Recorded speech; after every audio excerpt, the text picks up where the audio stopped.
सातारामध्ये उपमुख्यमंत्री एकनाथ शिंदे यांच्या अध्यक्षतेखाली नवीन महाबळेश्वर गिरिस्थान क्षेत्र विकास आराखडा या महत्त्वाकांक्षी प्रकल्पाचा आढावा घेण्यात आलाय। स्वातंत्र्यानंतर पहिल्यांदाच 1153 चौरस किलोमीटर क्षेत्र नवीन गिरिस्थान क्षेत्र म्हणून घोषित करण्यात आलंय। महाबळेश्वर, पाटण, जावळी आणि सातारा तालुक्यातील 265 गावांचा समावेश असलेल्या या पर्यटन विकास आराखड्यात 147 नंदनवन जल पर्यटन हब, होमस्टे आणि ॲग्रो टुरिझम यांचा समावेश असेल।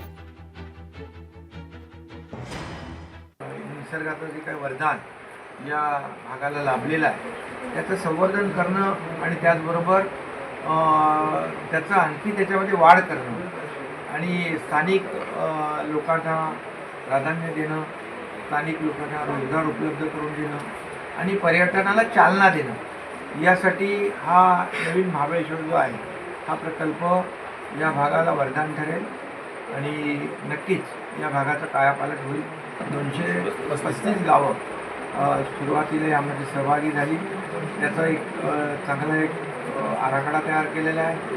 त्याचबरोबर जसं जसं लोकांना क्लॅरिटी येत गेली, लोकांना कळलं की बाबा हा जो काही प्रकल्प आहे तो या भागाच्या विकासासाठी आहे, या भागातल्या जनतेच्या विकासासाठी आहे। लोकशाही मराठी ऐका, पहा, जागरूक रहा।